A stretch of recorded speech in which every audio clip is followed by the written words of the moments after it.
It has been a heavy week. Russia invaded Ukraine.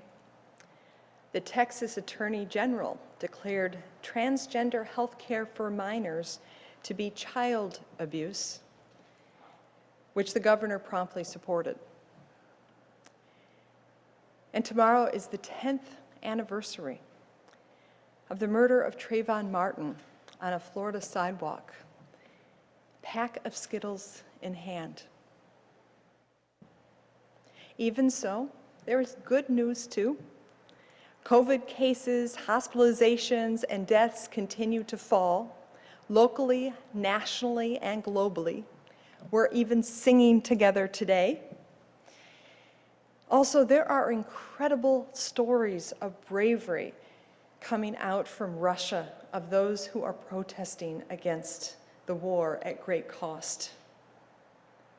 And there were 2 court cases this week that held men accountable for their action and inaction in the deaths of Ahmaud Arbery and George Floyd. While there is still a long way to go towards racial equity in the criminal justice system, these convictions affirm that Black lives matter. Emotionally, this week felt helter-skelter. Sobering, even frightening news interspersed with fragments of good news. And then there was the crazy weather, going from spring on Wednesday to a snowstorm that shut us down on Friday. It's a lot to process. It can feel like we're moving across the floor of a bouncy house. One step forward and then whoosh, you end up on your bum. The squishy, unsteady floor is nearly impossible to move across deliberately, but rather perfect for a mosh pit of joyful, chaotic bouncing. Such uncontrolled movement reminds me of the butterflies in Robert Graves' poem, Flying Crooked. Never the master of flying straight, the butterfly lurches here and here by guess and God and hope and hopelessness. The Reverend Jane Jepka picks up on Graves' images and muses that despite our public images of control, with no idiocy, no lurching, we too experience long stretches of turbulence. In other words, like the flight of butterflies, our lives are not straight, controlled lines, but full of lurching in response to all kinds of hard experiences and difficult emotions. Normal lives include these awful parts, insists Jepka. It is normal to experience downdrafts and sadness, grief, and pain. None of us move in a straight line. Our lives get blown off course. We lose our balance. We fall down in grief, in despair, or in loneliness. No matter how put together others look, she suggests, there are others here, now, who are struggling. Lives often don't stay put. They lurch from places of hope and hopelessness. Like the idiotic flight of butterflies, we too make our way the best we can amidst winds and weather, weariness and hoping. And over these past 2 years, there has been a lot of downdrafts, weariness, and hoping. There have been few straight lines. Rather, we've all become familiar with COVID charts of rising, falling numbers, as well as shifting communications about masking, testing, and isolation. Measured against this experience, I love the mental model of understanding living, not as a straight line, but like the crooked flight of a butterfly. Lurching between hope and hopelessness has certainly been part of my life experience, especially these past 2 years. As someone who has sat in pews for many years, and who now stands here to preach. I know that so many of us show up on Sundays looking for some fragment of hope. And as a minister, it has not always been easy to find ways to express hope week after week. And likely some weeks may have conveyed less or more.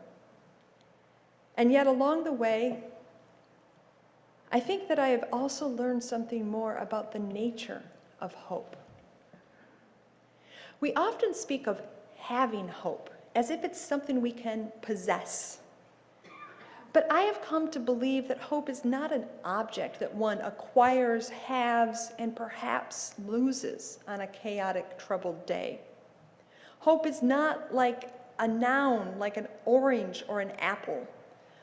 Hope is more like love, truth, or beauty, more a quality of living than an object.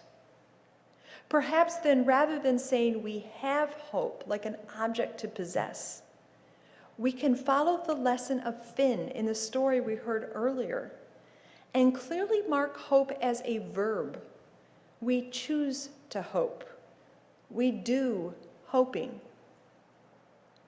And yet there are times when it's hard to hope, times when we are overwhelmed in a deep darkness, devastated by loss, and unable to imagine the next breath, let alone conceive of something like hope. In a sermon that Minister Emeritus Ken Sawyer once gave, he suggested that at such times others might carry the hope for us. I know that this image of carrying hope for others when they cannot hope resonated deeply for many of you then and still now. Indeed, in some heartbreaking moments, doing the hoping for others may be one of the best and only things we can do for them. Significantly, doing the hope for another suggests that hope is relational in nature. Hope exists in the relationship of oneself to others around us, of oneself to the world in which we dwell. In other words, hope is ecological. In the past 2 years, hope has been harder to cultivate for many of us amidst political turmoil, a fight for racial justice, and the widespread impact of the pandemic on our lives. We have been living within a relational and situational ecosystem that has often delivered stressors more easily than hope. We have been living through a global disaster. Recently, I read a depiction of the emotional phases of response to disaster. The initial phase anticipates the threat that is on the horizon and prepares. Then there is the disorienting impact, followed by a rallying together to help in a heroic phase, which generates a honeymoon phase of high community bonding. But then the initial optimism gives way to a disillusionment phase as layers of discouragement and exhaustion compound in the face of fatigue and realistic limits of what can and cannot be done to help.